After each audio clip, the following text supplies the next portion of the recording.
Doctrine of state decisis क्या है और इसकी एकेडमिक वैल्यू क्या है, आइए इस विचार करें। डॉक्ट्रिन ऑफ स्टेट डिसाइसिस का अर्थ है to stand by things decided. जो चीज़ें डिसाइड हो चुकी हैं उनके समर्थन में रहना। ये एक फंडामेंटल लीगल प्रिंसिपल है जिसको कोर्ट, अदालत किसी पिछले फैसले को नए केसेस में उस फैसले का उपयोग लेकर, उसकी सहायता लेकर उसी प्रकार का डिसीजन लेती हैं, अगर बस शर्त यही है कि सिमिलर फैक्ट होने चाहिए। इसका लाभ क्या है? इसका लाभ है कि कंसिस्टेंसी और प्रेडिक्टेबिलिटी सेम हो जाती है, यानी लगातार एक सीक्वेंस भी बन जाता है और ये भी सबको मालूम रहता है कि अगर उस सेम फैक्ट पे कोई बात उठी है तो उसका क्या फैसला आना चाहिए या क्या फैसला आ सकता है। और कोर्ट बाउंड हैं हायर कोर्ट के डिसीजन से, और जो उसी जुरिडिक्शन में है। यदि उत्तर प्रदेश इलाहाबाद हाई कोर्ट ने जो फैसला दिया है वो उत्तर प्रदेश की सभी कोर्टों पर बाइंडिंग है।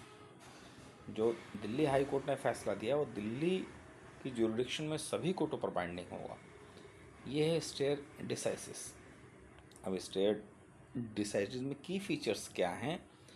बाइंडिंग नेचर होती है प्रेसिडेंट की। प्रेसिडेंट होता है जो पहले का उदाहरण, पहले की बात, उसका ये बाइंडिंग नेचर है। लोअर कोर्ट्स आर बाउंड है हायर कोर्ट के उससे। और कंसिस्टेंसी और सर्टेनिटी आ जाती है। एडवोकेट्स को भी पता है, पार्टीज़ को भी पता है, यदि हमने ऐसा किया तो ये होगा, या हमारे साथ ऐसा हुआ तो हम ये रेमेडी ले सकते हैं। तो ये भी एक फ़ायदा है। Stability in legal system. Legal system में जुडिशियल डिसिप्लिन आ जाता है। क्यों जुडिशियल डिसिप्लिन? इसलिए आ जाता है कि बार बार नियमों को बदलने से अविश्वास आता है, बार बार फैसले को बदलने से अविश्वास पैदा होता है। तो अतः यदि एक समान फैक्ट हैं तो उन पे एक समान निर्णय आना चाहिए। तो इससे स्टेबिलिटी आती है, विश्वास तो जगता ही है आम जनता में। टाइप क्या है प्रेसिडेंट्स का? स्टेट डिसाइसिस का मतलब होता है ही प्रेसिडेंट को फॉलो करना है। पहला एक होता है बाइंडिंग प्रेसिडेंट, एक होता है परसुएसिव प्रेसिडेंट। बाइंडिंग प्रेसिडेंट नाम से स्पष्ट है, बाइंड देता है, यानी बाइंड लागू करता है, यानी बाध्यता लागू करता है लोअर कोर्ट्स पे।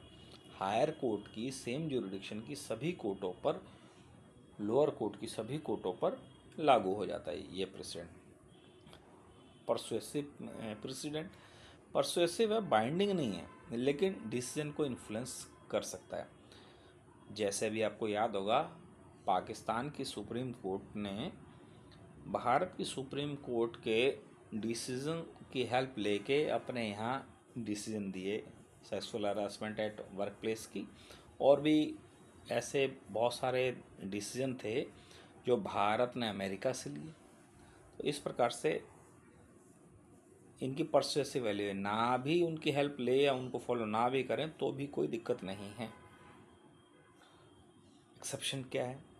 कोर्ट स्टेट डिसाइसिस को कब नहीं मान सकती है या प्रेसिडेंट को कब नहीं मान सकती है? जब प्रेसिडेंट आउटडेटेड हो गया हो या अन्याय हुआ हो, सोशल स्थितियों में चेंजिंग आ गई हो, पॉलिसी नीड्स में चेंजिंग आ गई हो, जब पिछला डिसीजन ध्यान से ना दिया गया हो। ऐसा भी हो सकता है कि कोई डिसीजन ध्यान से ना दिया गया फिर भी हो गया हो।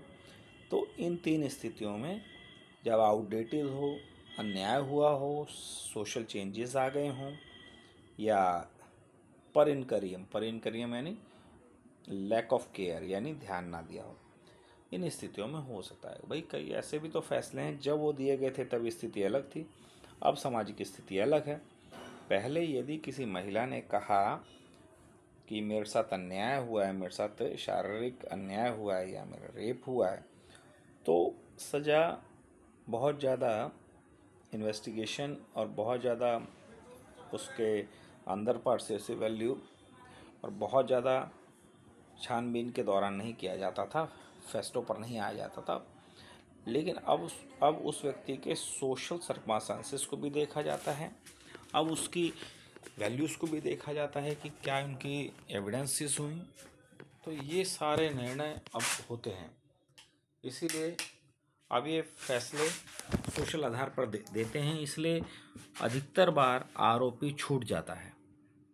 ऐसा भी हो चुका है, जबकि पहले कोर्ट की यही इंटेंशन होती थी कि जो आरोपी है उसको सज़ा दी जाए। तो इस सोशल चेंजेस भी आते हैं। अब भारतीय समाज में बात करें तो यदि कोई इस प्रकार का है तो आर्टिकल 141 में है कि कोई ऐसा सुप्रीम कोर्ट अपने एडमिनिस्ट्रेशन ऑफ जस्टिस के लिए किसी भी लेवल पर जा सकती है। कंक्लूजन, लीगल यूनिफॉर्मिटी और इंटीग्रिटी तो आती है, हालांकि ये कोई एब्सोल्यूट नियम नहीं है और न्याय के लिए कोई बहुत ज़रूरी चीज़ नहीं है। हो सकता है नए फैक्ट हो, नई सिचुएशन हो, तो कोई ज़रूरी नहीं है कि स्टेयर डिसाइसिस को माने ही। उम्मीद है स्टेयर डिसाइसिस आपको समझ में आया होगा। धन्यवाद।